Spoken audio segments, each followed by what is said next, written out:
नमस्कार दोस्तों, मिट्ठू crime tales में आपका स्वागत है। आज हम बात करने वाले हैं ऐसे केस के बारे में। तो चलिए वीडियो को शुरू करते हैं। उत्तर प्रदेश के बदायूं शहर के सिविल लाइंस इलाके में एक स्कूल है, होली चाइल्ड। निशा इसी स्कूल में पढ़ाती थी। उसका पति राजकुमार पादरी था और उसकी पोस्टिंग बदायूं जिला मुख्यालय से लगभग 23 किलोमीटर दूर वजीरगंज की एक चर्च में थी। चर्च में जब ज्यादा काम रहता था तो राजकुमार रात में वहीं रुक जाता था। निशा को स्कूल की बिल्डिंग में ही रहने के लिए कमरा मिला हुआ था, जहां पर वह पति राजकुमार और दो बेटियां रागिनी और तमन्ना के साथ रहती थीं।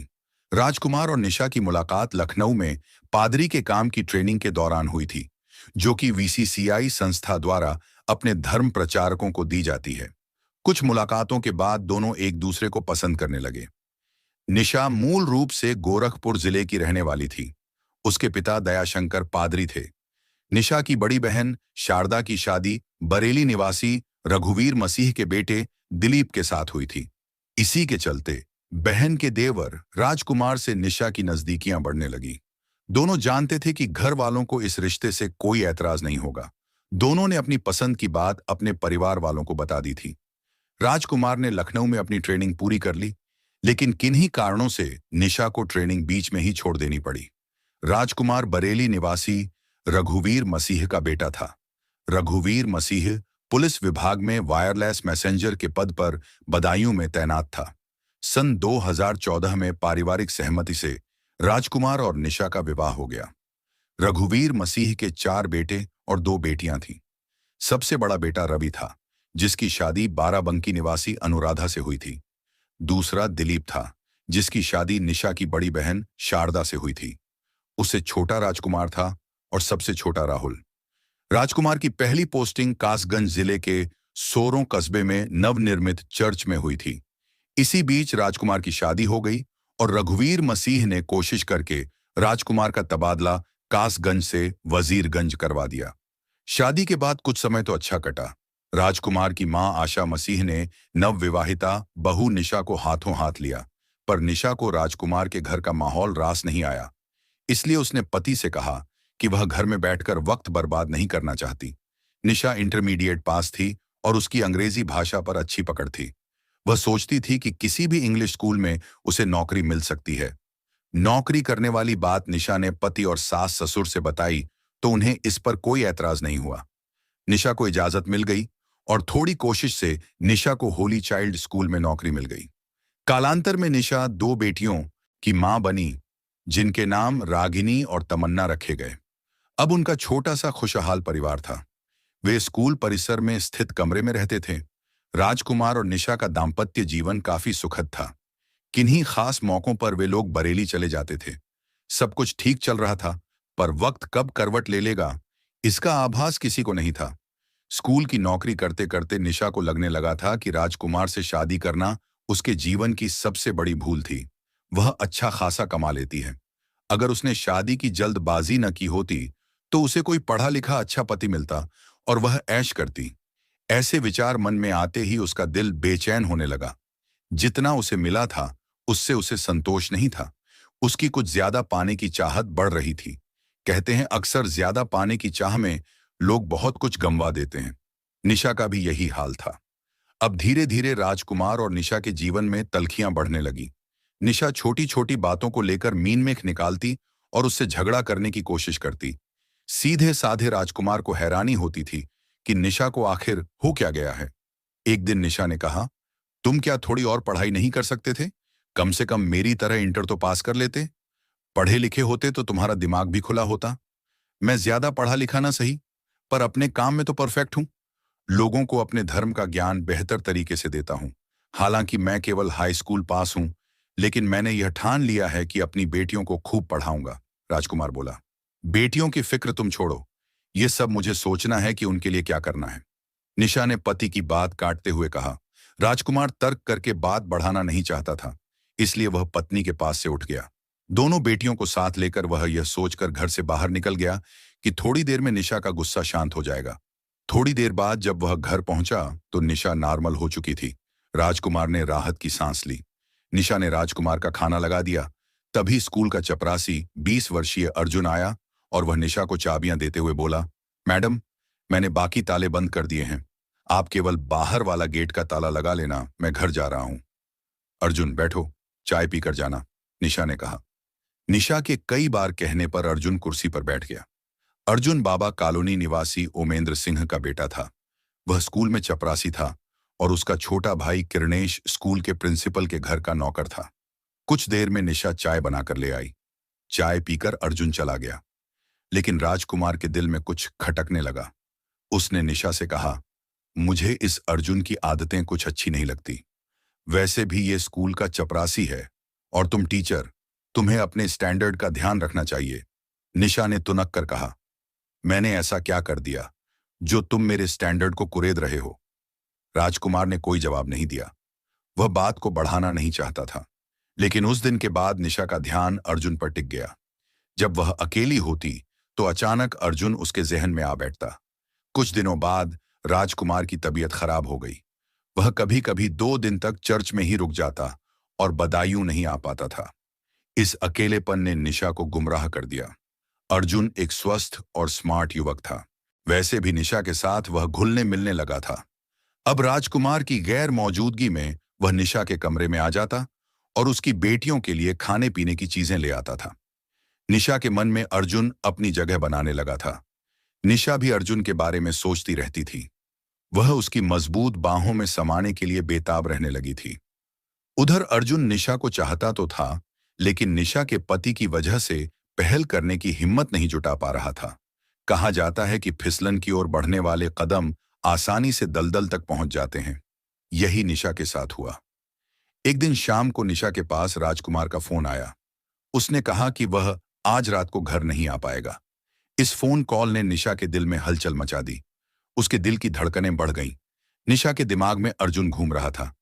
उसने कमरे से बाहर निकलकर देखा तो उस समय अर्जुन स्कूल के अपने काम निपटाकर घर जाने की तैयारी कर रहा था। तभी निशा ने उसे आवाज देकर बुलाया, अर्जुन, तुम कमरे में आओ, कुछ बात करनी है। अर्जुन कमरे में आ गया। निशा उसके लिए चाय बनाकर ले आई। निशा ने चाय का प्याला उसकी ओर बढ़ाते हुए कहा, अर्जुन, आज रात राजकुमार घर नहीं आएगा। अकेले में मुझे डर लगेगा। तुम आज रात यहीं रुक जाओ, जिससे मेरा भी मन लगा रहेगा। अर्जुन ने गहरी नजर से निशा को देखा। उसे निशा का अंदाज कुछ अजीब सा लगा। उसकी चुप्पी देखकर निशा ने पूछा, कुछ परेशानी है क्या? नहीं मैडम, ऐसी कोई बात नहीं है। मैं सोच रहा हूं कि अगर साहब को पता चला तो पता नहीं वो मेरे बारे में क्या सोचेंगे। वह तो वैसे भी मुझे पसंद नहीं करते। तुम उनकी चिंता मत करो। तुम्हें मैं तो पसंद करती हूं ना, निशा ने मुस्कुराते हुए कहा तो अर्जुन की भावनाओं में जैसे तूफान उठने लगा। उसने उसी समय जेब से मोबाइल निकाला और अपने घर फोन करके बता दिया कि स्कूल में कुछ काम होने की वजह से वह आज घर नहीं आ पाएगा। इसके बाद अर्जुन उसके कमरे में बैठ गया। निशा ने खाना बनाने की तैयारी शुरू कर दी। तब तक अर्जुन उसके दोनों बच्चों के साथ खेलने लगा। खाना बनने के बाद निशा ने बच्चों को पहले खाना खिलाया और उन्हें सुला दिया। फिर निशा ने अपना और अर्जुन का खाना लगाया। खाना खाते खाते अर्जुन उसके खाने की तारीफ करते हुए बोला, मैडम, आप खाना बहुत अच्छा बनाती हैं। खाना बनाना ही नहीं, मैं बहुत से काम बहुत अच्छे से करती हूं। ये कहकर निशा हंसने लगी। फिर उसने एक प्रश्न किया, अर्जुन, तुमने अभी तक शादी क्यों नहीं की?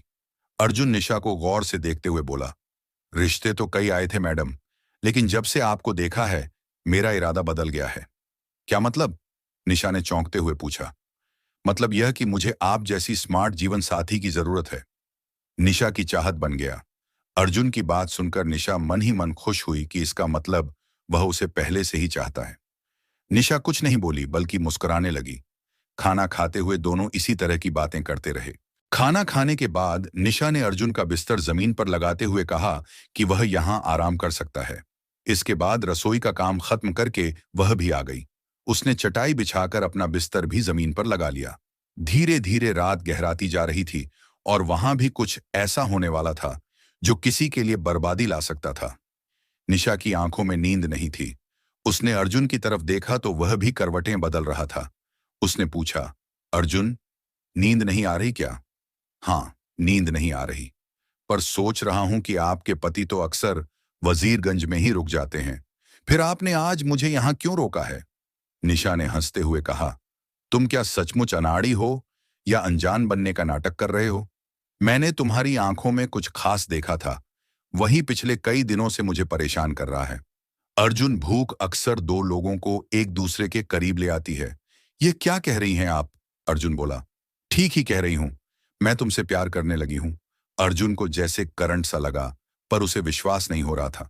निशा ने आगे बढ़कर अर्जुन का हाथ पकड़ा और कहा, डरो मत अर्जुन, मैं सचमुच तुम्हें चाहती हूं और यह कोई गुनाह नहीं है। मैं अपने पति से तंग आ चुकी हूं। अर्जुन फिसलन की कगार पर खड़ा था।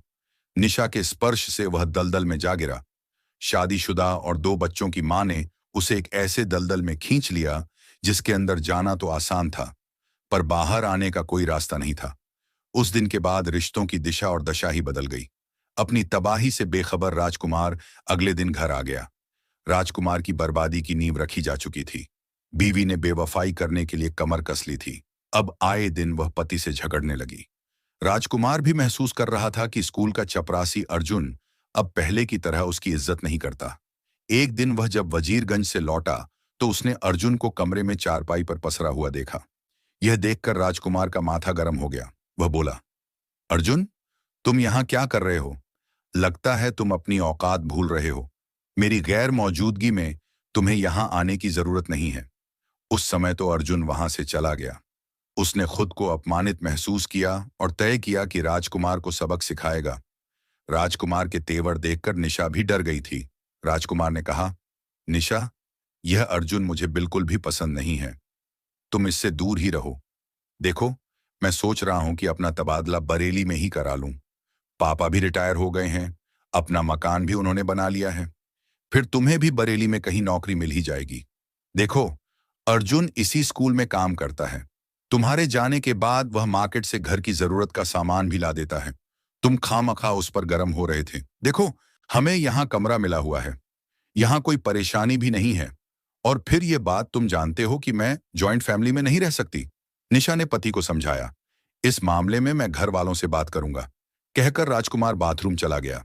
राजकुमार अनभिज्ञ था। पत्नी के संबंधों से राजकुमार को अभी तक यह पता नहीं था कि अर्जुन और उसकी पत्नी निशा के बीच किस तरह के संबंध हैं। पिछले 6 महीने से वह महसूस कर रहा था कि निशा बदल रही है। कहते हैं कि इश्क और मुश्क छिपाए नहीं छिपता। निशा और अर्जुन के संबंधों की असलियत भी सामने आ ही गई। उस दिन अर्जुन घर जाने ही वाला था कि राजकुमार का पत्नी के पास फोन आ गया कि वह आज रात को घर नहीं आएगा। यह खबर सुनकर निशा खुश हुई। उसने अर्जुन को बुलाकर कहा, आज रात फिर अपनी ही है, क्योंकि राजकुमार आज भी नहीं आएगा। ऐसा करो कि तुम नहा धोकर फ्रेश हो जाओ, तब तक मैं तुम्हारे लिए चाय बनाती हूँ। निशा ने गैस पर चाय चढ़ा दी। अर्जुन भी फ्रेश होने के लिए बाथरूम में घुस गया। फ्रेश होने के बाद वह निशा के साथ साथ चाय पीने लगा। चाय की चुस्कियां लेते हुए वह बोला, ऐसा आखिर कब तक चलेगा? हमें कुछ करना ही होगा। हाँ, करेंगे, कहते हुए निशा ने कहा, अभी तो इन पलों को जियो जो हमें मिल रहे हैं। इसके बाद दोनों मौज मस्ती में लीन हो गए। अर्जुन इस बात से बेखबर था कि उसने बाहरी गेट बंद नहीं किया था। तभी अचानक दबे पांव राजकुमार वहां आ गया। बीवी को अर्जुन की बाहों में देखकर वह आग बबूला हो गया। उसने अर्जुन की टांग पकड़कर खींची और उसे कई तमाचे जड़ दिए। किसी तरह अर्जुन उसके चंगुल से निकलकर भाग गया। तभी राजकुमार ने कहा कि वह इसकी शिकायत स्कूल से करेगा। अर्जुन के चले जाने के बाद राजकुमार ने निशा को जमकर लताड़ा। निशा उसके पैरों में गिरकर अपनी गलती की माफी मांगने लगी, पर राजकुमार के तेवर सख्त थे। उसने कह दिया कि अब हम यहां नहीं रहेंगे। राजकुमार ने पिता को फोन पर सारी बातें बता दी और कहा कि अब हम बरेली में नेकपुर स्थित अपने घर में रहेंगे। पति का फैसला सुनकर निशा परेशान हो गई। वह किसी भी हालत में बदायूं को छोड़ना नहीं चाहती थी। उसने तय कर लिया कि वह पति नाम के इस कांटे को अपनी जिंदगी से उखाड़ फेंकेगी। अगले दिन राजकुमार वजीरगंज चला गया। निशा ने मौका मिलते ही अर्जुन को एकांत में बुलाकर कहा, अगर मुझे चाहते हो तो तुम्हें राजकुमार को रास्ते से हटाना होगा। अर्जुन का दिल तेजी से धड़कने लगा, क्योंकि ऐसा तो उसने कभी सोचा ही नहीं था। उसे चुप देखकर निशा बोली, हाँ, मैं ठीक ही कह रही हूं। आज राजकुमार जब घर आएगा तो तुम घर आकर उससे अपनी गलती की माफी मांगना और उसका विश्वास जीतना। इसके आगे क्या करना है मैं बाद में बताऊंगी। अर्जुन ने ऐसा ही किया। राजकुमार जब घर पहुंचा तो अर्जुन उसके घर चला गया। उसे देखते ही राजकुमार उस पर भड़का तो अर्जुन ने उससे अपनी गलती पर अफसोस जताते हुए माफी मांग ली, सीधे साधे। राजकुमार ने उसे माफ कर दिया और कहा कि अब वैसे भी हमें यहां नहीं रहना है। पर अर्जुन के दिल में राजकुमार के प्रति क्या था, यह बात राजकुमार नहीं जानता था। राजकुमार मौत की दस्तक को सुन ही नहीं पाया था। 15 जून 2019 को अपनी योजना के मुताबिक अर्जुन अपनी बाइक पर आया। उसने राजकुमार से कहा, चलिए मछली लेने चलते हैं। राजकुमार भी माहौल का तनाव कम करना चाहता था। वह अर्जुन को माफ कर चुका था। साजिश से अनजान राजकुमार अर्जुन के साथ बाइक पर बैठ गया। अर्जुन बाइक को इधर उधर घुमाता रहा। फिर बाइक मजिया गांव के सुनसान इलाके में ले गया और बोला, अब बाइक आप चलाओ, मैं पीछे बैठता हूं। राजकुमार ने ड्राइविंग सीट संभाली। दोनों शर्की रेलवे स्टेशन से कुछ ही दूरी पर पहुंचे थे कि बाइक पर पीछे बैठे अर्जुन ने जेब से तमंचा निकाला और राजकुमार के सिर पर गोली मार दी। राजकुमार का बैलेंस बिगड़ा और वह बाइक समेत जमीन पर गिर गया। राजकुमार खून से लथपथ था। अब योजना के मुताबिक राजकुमार को रेलवे ट्रैक पर डालना था ताकि उसकी मौत ट्रेन एक्सीडेंट लगे। अर्जुन चाहता था ट्रेन एक्सीडेंट समझा जाए। खून से लथपथ राजकुमार को अर्जुन ने रेलवे ट्रैक पर डाल दिया। उसके कपड़े भी खून से लथपथ थे। रेलवे लाइन पर पड़ा राजकुमार तड़प रहा था। वह अभी जिंदा था, पर अर्जुन ने जो सोचा था हो नहीं सका। कासगंज से बरेली जाने वाली ट्रेन तब तक गुजर गई थी। अब सुबह 5 बजे से पहले वहां से कोई गाड़ी निकलने वाली नहीं थी। अर्जुन ने बाइक स्टार्ट की और घर आ गया। उसने खून से सने कपड़े उतारे। कपड़ों पर लगा खून देखकर घर वाले सन्न रह गए।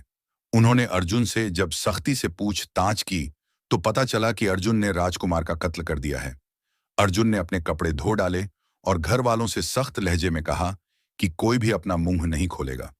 उसने निशा को काम हो जाने की खबर फोन पर दे दी। रात जैसे तैसे गुजर गई।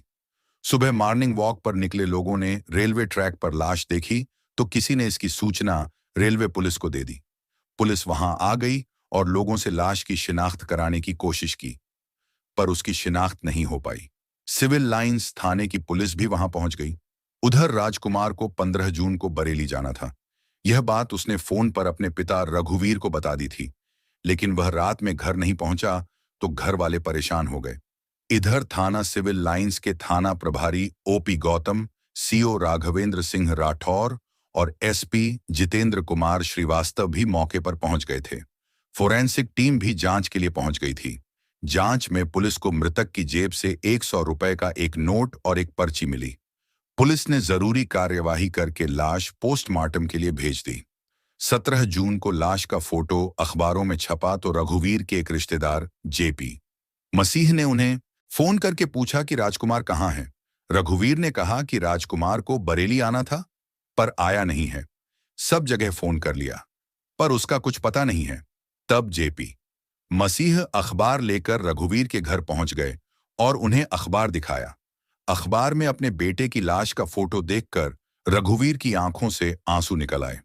वह परेशान हो गए। तभी उनके पास पुलिस कंट्रोल रूम से भी फोन आ गया। रघुवीर अपने रिश्तेदारों के साथ पोस्टमार्टम हाउस पहुंच गए और लाश की शिनाख्त बेटे राजकुमार के रूप में कर दी।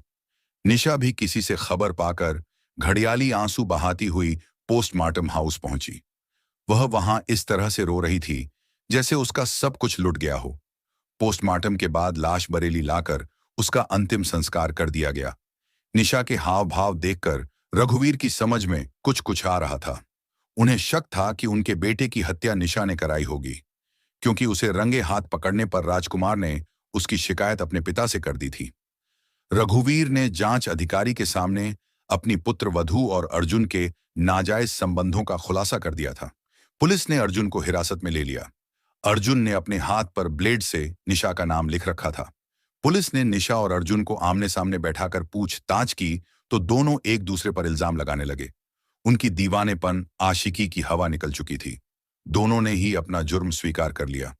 अब दोनों को जेल जाने का डर सता रहा था। पुलिस ने भादंवी की धारा 302, 201 के तहत मुकदमा दर्ज करके उनसे विस्तार से पूछताछ की और कोर्ट में पेश कर जेल भेज दिया। रागिनी और तमन्ना ने मां बाप दोनों को खो दिया था। राजकुमार की मां आशा मसीह ने कहा कि उसे तो विश्वास ही नहीं हो रहा कि उनकी बहू उनके सीधे साधे बेटे को मरवा सकती है। अब इस उम्र में उन्हें अपने बेटे की बच्चियों की परवरिश के लिए जीना होगा। निशा के पिता दया शंकर और मां गीता को बेटी के इस गुनाह पर अफसोस होता है। उन्होंने तो कभी कल्पना भी नहीं की थी कि निशा ऐसा भी कर सकती है। काश राजकुमार मौत की दस्तक को सुन पाता तो उसे अपनी जान से हाथ न धोना पड़ता। तो दोस्तों, आज की वीडियो यहीं पर खत्म करते हैं। मिलते हैं किसी और क्राइम वीडियो में। तब तक आप लोग चैनल को सब्सक्राइब करके बेल आइकन को ऑल पर सेलेक्ट कर लें ताकि आने वाले वीडियो का नोटिफिकेशन आपको सबसे पहले मिल सके। जय हिंद, जय भारत।